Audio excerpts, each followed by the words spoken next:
Hey guys, Sean Little with Vapor Trail Tactical, and so I'm getting ready to head out to the range. Wintertime, I use wintertime as my load development time, so I've got a couple of different powders. So today I'm going to be testing H4895, and I've got 40.5 grains all the way up to 42.5 grams, I think. I think it's 42.5 grains is what I got loaded up to. So I got 10 rounds. I'll do 5 rounds for chronograph, 5 rounds for group. Still got my magneto speed. I haven't upgraded to anything different. So magneto speed is very accurate. And so go out and just do my testing for load development. Still out of my 308 and my M40A5 and 20-inch barreled M40A5, and won't be running the suppressor today. And we'll go do some load development with H4895 and Sierra 175 grain Match Kings.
All right, so what I like to do is just get a little medicine cap full of water. I kind of pat all these down, these little corners. So when the bullets break the paper, they kind of create this bigger hole. So what I like to do is just get a little bit of water and just kind of pat all those down. All right, and I'll do that to this also over here. It'll dry, it's not a big deal. I'm not trying to soak anything, I'm just trying to get it to where they get wet enough that they'll fold and kind of close up for me. Nice and flat. Then what I do is I just take a clear piece of tape and I put it over it.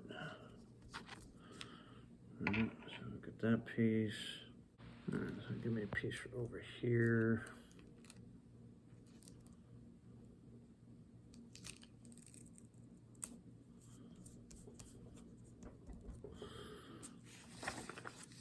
And then when I flip them over, the holes are nice and tight, right? So I don't have the ragged like I do on these. They're nice and tight, and you can see where the bullets actually left a little mark. All right, so I'll do the rest of these, and we'll fill all these in, then we'll measure all of them to see what they look like.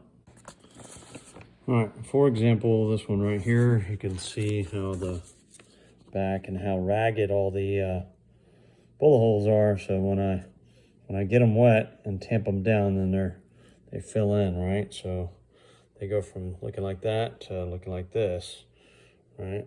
And so the ragged holes go away, and I get the nice clean actual group size. All right, so a lot of information going on here. I've got my brass. I use Lake City LR. I use the standard RCBS gold medal match die, and then a 175 grain Sierra Match King at 2810, and 3000 headspace. Got shot at Alpine range, 100 yards, got my temperature, 49 degrees, 30.09 barometric pressure, and 100% humidity. It's been raining the past couple days. Chronoed, M4895 by GA Precision, 20-inch barrel, and the powder that we're testing is H4895. So I started here in the middle with the 40.5 grains. Grouping was not that good, and then got my information of I always record this is all initial load development, right? So record my high, low, average, and my SDs for each one. Worked my way up. All right, 42 showed pretty promising, right? And then came over here, and 42.5 was like, wow. That right there is 4 shots. I pulled the actual third or fourth shot. And yes, the paper could have torn, and that group could be a little bit bigger, but that still is pretty much shows exactly what I got on paper whenever I shot it. So, so that is very impressive. I wish I hadn't pulled that one, but I did. And got great numbers out of it. All right, so my initial load development at 100 yards didn't start off very good. Groupings weren't that good, and then it finalized down here at 42.5. Shot really well. Gave me the velocities that I'm looking for my average, which is pretty typical for a 308. Is that somewhere between 2630 and 2640 is a really good range, or 2620 and 2640 is a really good range, and that you get good numbers out of it. For me, historically, that's been pretty much the velocity range that has shot the best, grouped the best, gave the best numbers. So we're going to play around a little bit with brass, see if we can't reduce those numbers down a little bit more. And then 42 didn't group too bad. I think I pulled one of these. I believe it was that one that I pulled. And then I'll show you the other grouping that I got out of the 42 and the difference between 42 and 42.5. All right, so here is where load development gets to where it gets to be kind of frustrating, okay? So down here I had 42.5 was my best group. This is with the magneto speed chronograph clamped onto the barrel. So 42 shot okay, but the grouping was not that good, right? So when I take the magneto speed chronograph off and then I shoot my final groups, guess what happens? 42.5 that over here shot really well is shooting like 42, and then 42 over here shot like 42.5. All right, so which one is it? Is it 42 or 42.5, or maybe something in between? So when we talk about load development and getting your initial results, you may have 42 and 42.5 that gave me really good groups. Now the 42.5 gave me better numbers, right? So maybe there's something in between, right? So I'll tinker around with it a little bit and see if I can't figure out something maybe in between, or I'll just stick with the 42.5. One is because I typically shoot suppressed, and my suppressor is going to kind of act like the magneto speed and hang off the end. Now, when I do my final load development, I'll do this at 300 yards and compare at 300 yards and group both of these at 300 yards just to see if I get a significant difference at 300. Because at 300 yards, I'm going to get, my groupings are going to be a lot different and very discernible between the two, between suppressed and unsuppressed. So there might be a little bit of a balance, but typically it's just trying to figure it out. I mean, groupings wise, either one of these would be really good. I do like the 42.5 just because it gave me the better numbers.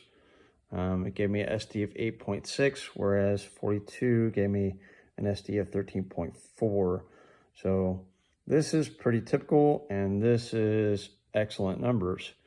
All right, so let's talk about measuring group sizes, all right? So whenever I set this up, I set it up in the camera frame with the ruler, and I take my pictures with this in the ruler. So when I use my app to measure the actual group sizes, I'll have a ruler for my exact 1-inch measurement, and that way I don't have just a ballpark. These are approximately 3/4 of an inch on these diamonds, but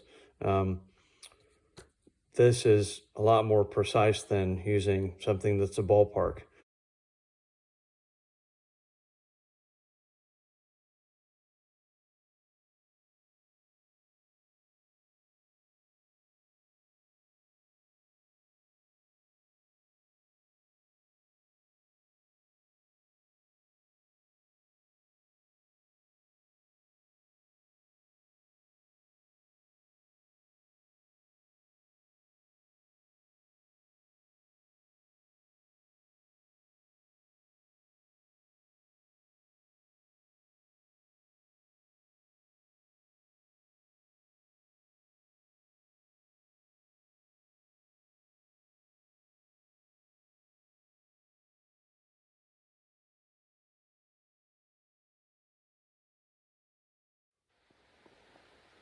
All right, guys, so not bad results today. Shooting the H4895, and got it right here on my loading table.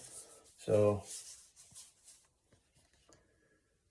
Hodgins H4895 for 308. It's a really good powder and got really good results today. So, and then the other thing that I'm using is I'm using Lake City LR brass, and then I'm also using these blemished 175 grain from Midway. Midway puts these on sale, and I get these. I use them for load development. Obviously, they shoot really well. I mean, there's nothing wrong with these.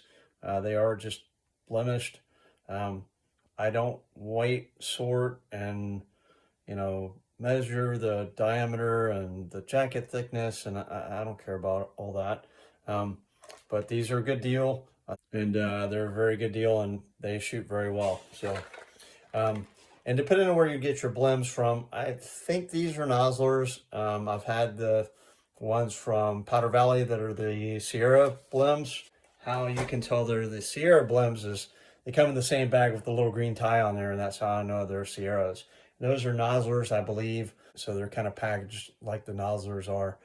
And so good results today. And so any questions or comments, I'll be posting my final results here in a couple of weeks, hopefully. I'll get all that stuff finalized and shoot some groups at 300 yards and see how the rifle does and see how the loads do. Till next time, keep a point of aim, point of impact.